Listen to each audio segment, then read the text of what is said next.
berhimpun di dalam satu wadah, Ikatan Bidan Indonesia, membela dan setia mengamalkan ajaran Pancasila, bekerja dengan tulus ikhlas mengabdi mengemban amanat bangsa.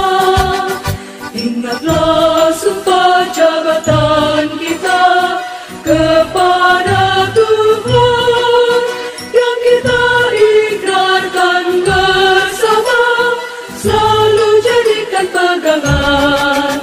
Janganlah membuat perbedaan terhadap miskin kaya. Tugas sucimu sebagai penyelamat seluruh wanita di Mayapada.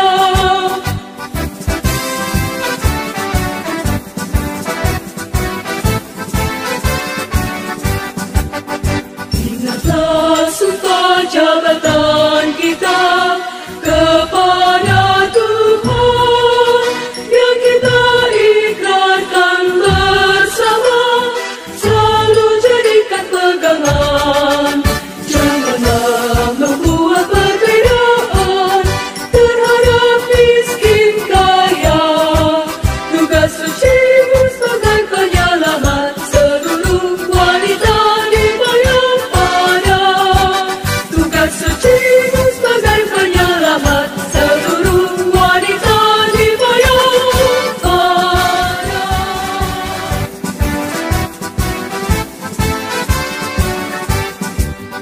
Marilah seluruh warga Bidan di kawasan Nusantara berhimpun di dalam satu wadah, Ikatan Bidan Indonesia, membela dan setia mengamalkan ajaran Pancasila, bekerja dengan tulus ikhlas mengabdi mengemban amanat bangsa.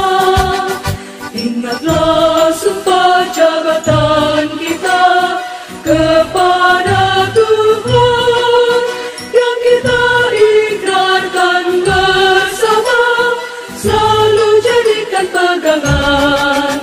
Janganlah membuat perbedaan terhadap miskin kaya. Tugas sucimu sebagai penyelamat seluruh wanita di Mayapada.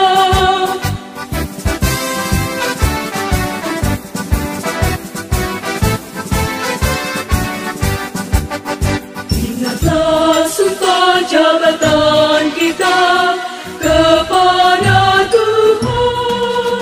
Teman sejawat bidan semua, jangan lupa tekan tombol subscribe dan loncengnya ya.